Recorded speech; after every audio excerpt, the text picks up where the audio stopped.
이사야 9장 1절에서부터 7절의 말씀, 저와 여러분들이 한 절씩 교독하도록 하겠습니다. 전에 고통받던 자들에게는 흑암이 없으리로다. 옛적에는 여호와께서 스불론 땅과 납달리 땅이 멸시를 당하게 하셨더니 후에는 해변길과 요단 저쪽 이방의 갈릴리를 영화롭게 하셨느니라.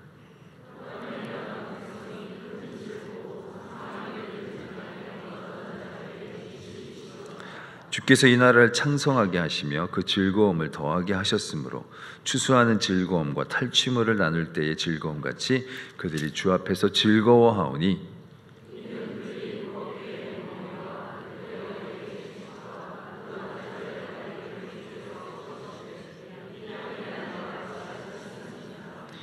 어지러이 싸우는 군인들의 신과 피 묻은 겉옷이 불에 섭같이 사라지리니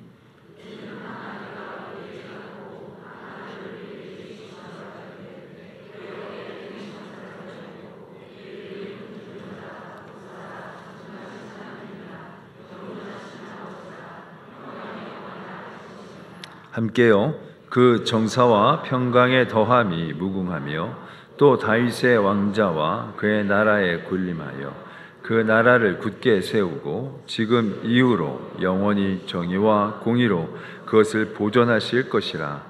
만군의 여호와의 열심히 이를 이루시리라. 아멘. 하나님의 말씀입니다.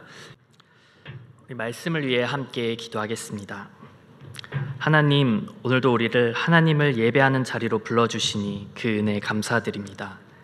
이 시간 우리의 마음을 열어 하나님의 말씀을 듣게 하여 주시고 말씀을 통하여 하나님의 열심과 신실하심을 바라보게 하시며 지금도 살아계신 하나님의 손길을 경험하는 시간 되게 하여 주옵소서. 위로가 필요한 사람에게는 하나님의 위로를, 결단이 필요한 사람에게는 말씀으로 결단할 수 있는 담대한 또한 허락해 주옵소서. 모든 것 감사드리며 예수님의 이름으로 기도드립니다. 아멘. 오늘 말씀은 같은 이름의 찬양 가사로부터 시작했습니다.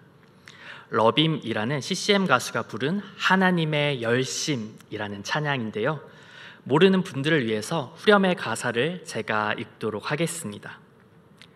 조금 느린 듯해도 기다려주겠니? 조금 더딘 듯해도 믿어줄 수 있니? 네가 가는 그 길 절대 헛되지 않으니 나와 함께 가자. 앞이 보이지 않아도 살아내 주겠니? 이해되지 않아도 살아내 주겠니? 너의 눈물의 기도 잊지 않고 있으니 나의 열심으로 이루리라.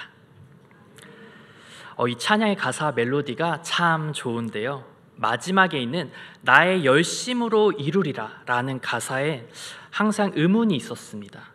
대체 무엇을 하나님께서 이루신다는 것일까? 나의 열심, 그러니까 하나님의 열심이 무엇을 말하는 것일까?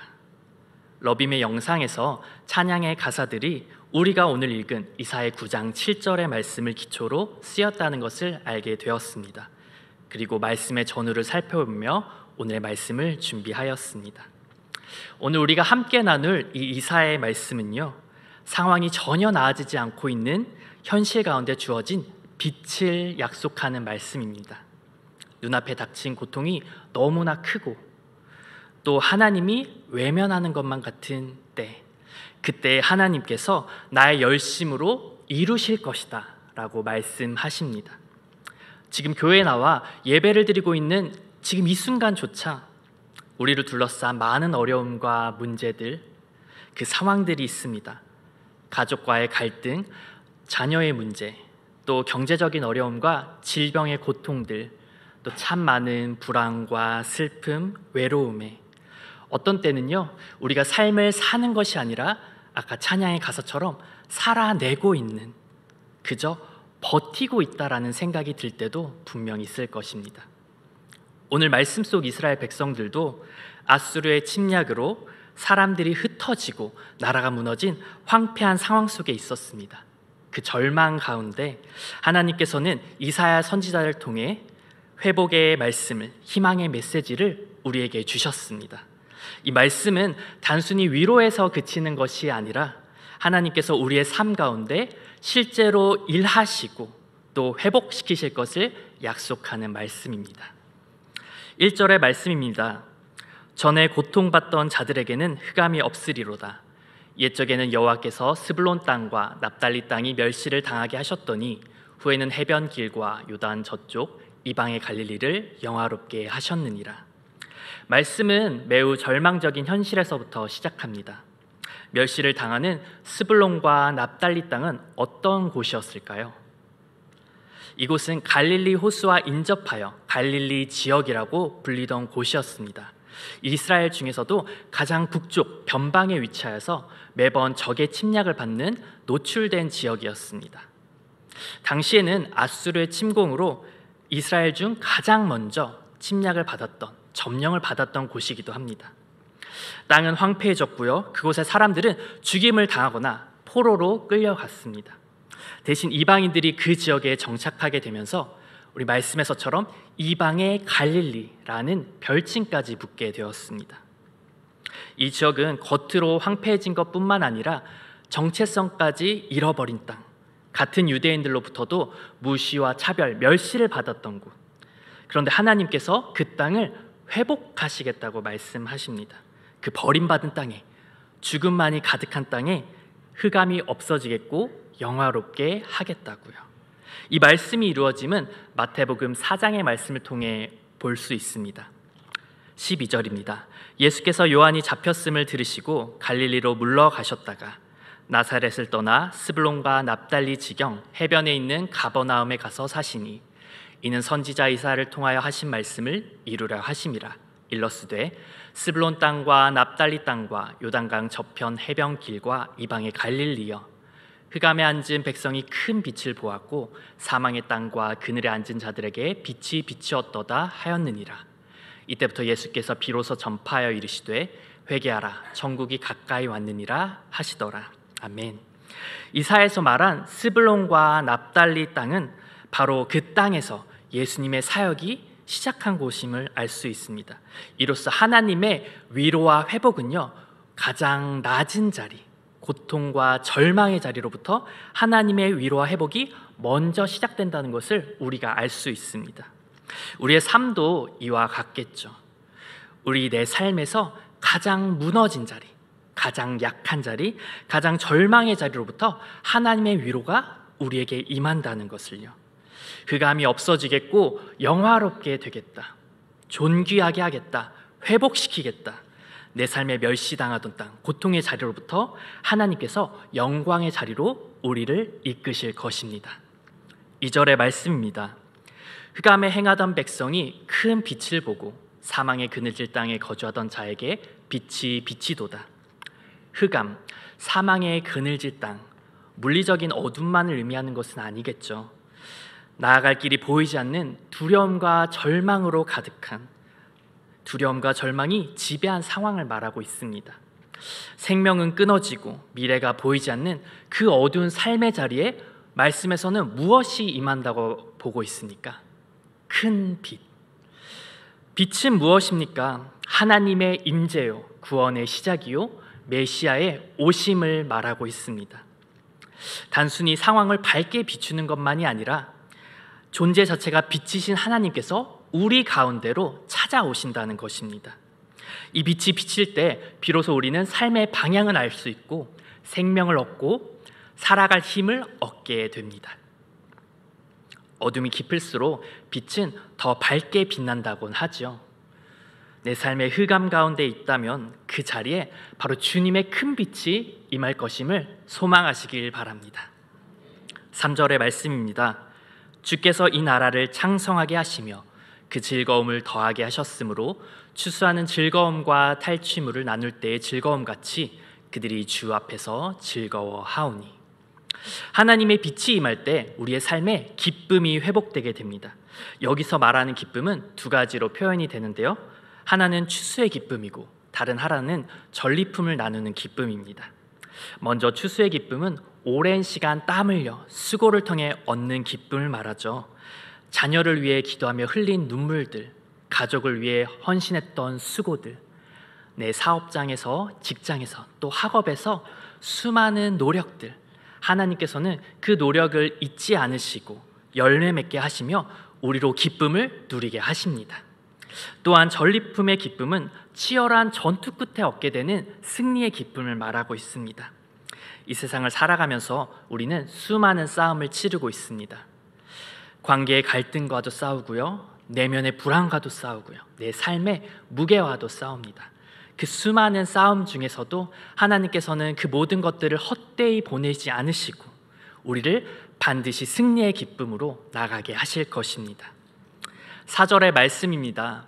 이는 그들이 무겁게 맨 멍에와 그들의 어깨의 채찍과 그 압제자의 막대기를 주께서 꺾으시되 미디안의 날과 같이 하셨음이니이다. 말씀에서 고통의 상징으로 멍에의 채찍, 압제자의 막대기를 이야기합니다. 당시 이스라엘 백성들은 실제로 아수르에게 무거운 세금과 또한 폭력과 억압 속에서 살아가야 했습니다.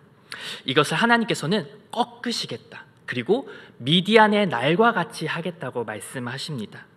미디안의 날은요, 사사기 7장에서 수많은 미디안의 군대, 수만 명의 미디안 군대에 비해 압도적인 열세에 있었던 이스라엘 백성들, 기드온과 300명의 용사들이 그 모든 미디안의 군대를 멸하였던 사건을 말합니다. 이것은 인간의 힘으로 할 수 있었을까요? 우리의 힘으로는 절대 할 수 없었지만 하나님께서 전적으로 이루시는 승리의 상황을 미디안의 날과 같다고 합니다. 미디안의 날처럼 내 힘으로는 어느 것 하나 할 수 없는 상황에서, 우리가 감당하지 못할 문제에서 하나님께서는 우리의 멍에를 꺾으시고 회복의 길을 여신다고 말씀하십니다. 5절은 전쟁의 도구와 전쟁의 도구들이 불에 사라짐으로 전쟁이 끝나는, 전쟁이 종식되는 장면을 나타냅니다. 고통과 억압의 시간은 이제 그치고 모든 전쟁의 흔적마저 모두 사라진 것을 말합니다. 이어서 6절입니다.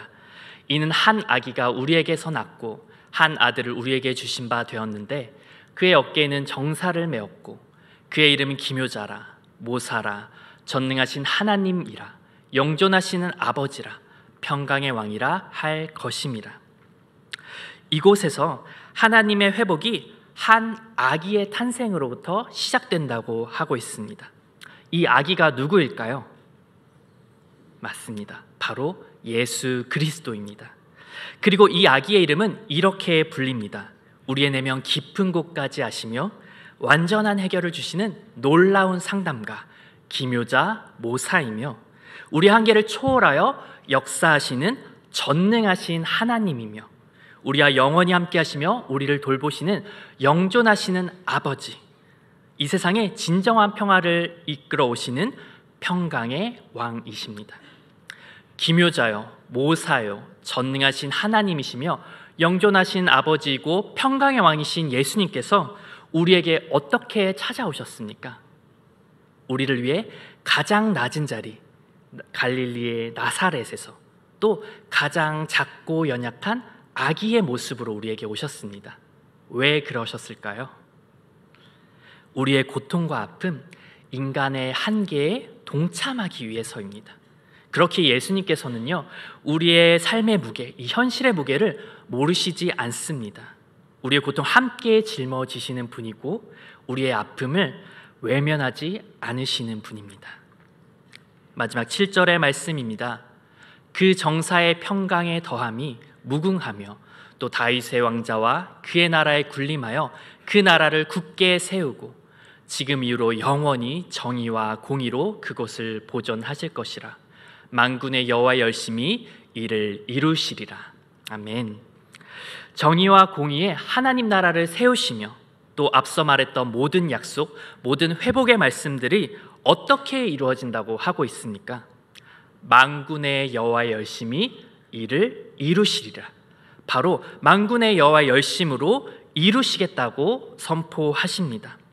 여기서 열심은 히브리어로 키느아트라는 단어를 사용합니다.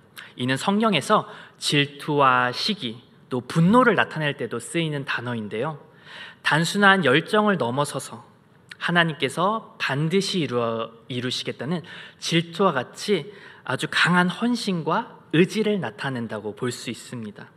하나님께서 하나님의 신실하심으로 이 모든 회복의 약속들을 반드시 이룰 것임을 말하고 있습니다.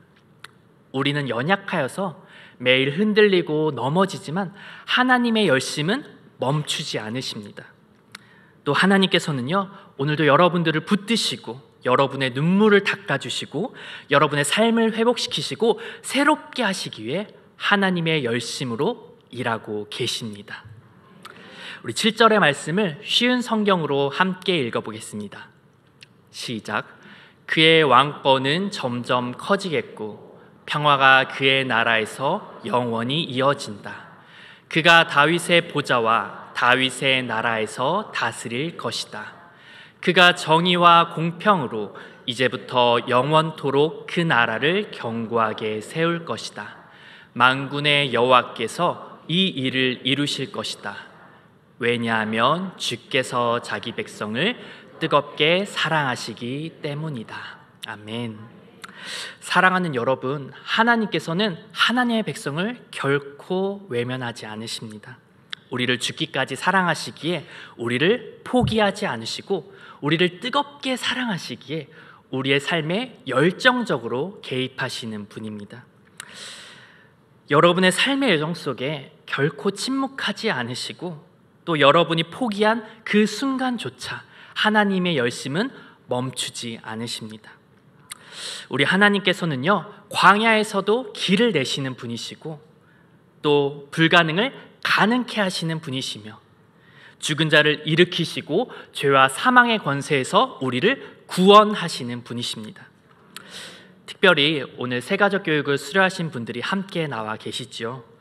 우리가 열심으로 이 모든 과정들을 잘 수료하였지만 집으로 돌아가면 나의 삶에는 아직 여전한 많은 문제와 상황들, 캄캄한 현실처럼 마주할 때가 있을 겁니다. 그러나 하나님께서는 여러분의 그 어둠 속에서 가장 먼저 빛을 밝혀주시고 한 아기 예수 그리스도를 통해 우리의 모든 멍에를 꺾어주시며 우리를 평강과 기쁨으로 인도하실 것입니다. 하나님의 열심은 우리의 문제보다 더 크고 우리의 능력보다 더 강하시며 또 우리의 생각보다 더 정확하고 정직하게 일하십니다. 우리의 삶을 기쁨으로, 회복으로, 구원으로 이끄시는 그 하나님의 열심을 믿으십시오. 그 하나님의 열심이 지금 이 순간에도 우리의 삶에 멈추지 않음을 신뢰하십시오. 그리고 오늘의 이 말씀을 우리 마음에 새겼으면 좋겠습니다. 만군의 여호와 열심이 이를 이루시리라. 아멘. 이 시간 함께 기도하실 때 지금도 나를 위해 일하시는 하나님의 열심을 신뢰하며 내 삶의 무너진 자리와 어둠의 자리에서 하나님의 회복과 빛이 임하도록, 그리고 그 말씀을 믿고 담대히 살아갈 수 있도록 함께 기도하며 나아갑시다. 하나님, 연약하고 부족한 우리를 긍휼히 여겨 주옵소서. 우리가 때로는 깊은 어둠과 사망의 그늘에 있음을 주님 더 잘 아십니다. 우리의 삶에 큰 빛으로 임하여 주셔서 더 이상 절망하지 않고 주님을 바라보며 한 걸음 더 나아가게 하여 주옵소서. 우리의 모든 무거운 멍에와 채찍을 주님의 손으로 꺾어주시고 주님의 신실하심과 인도하심을 신뢰하며 살아가게 하여 주옵소서. 내 마음을 새롭게 하시고 오늘도 살아갈 힘을 허락해 주옵소서. 우리의 다음 세대가 예수님을 아는 세대로 자라나게 하시며 주의 열심이 이 세대를 살리고 이 땅을 새롭게 하여 주옵소서. 하나님, 오늘 이 시간을 통해 나의 삶을 비추시는 하나님을 바라보길 원합니다. 우리의 현실이 흑암과 같고 무거운 멍에와 전쟁 같은 하루하루일지라도 하나님의 열심은 그것들을 꺾고 예수 그리스도 안에서 참된 기쁨과 평강을 허락해 주실 것을 깨닫게 하여 주옵소서. 그 열심이 지금도 우리를 향해 쉬지 않고 일하고 계심을 믿음으로 바라보게 하여 주옵소서. 특별히 오늘 새가족 교육을 수료한 모든 하나님의 자녀들이 이 믿음의 기초부터, 뿌리부터 단단히 자라게 하시며 하나님의 귀한 일꾼으로 거듭날 수 있도록 주님 함께하여 주옵소서. 모든 것 감사드리며 예수님의 이름으로 기도드립니다. 아멘.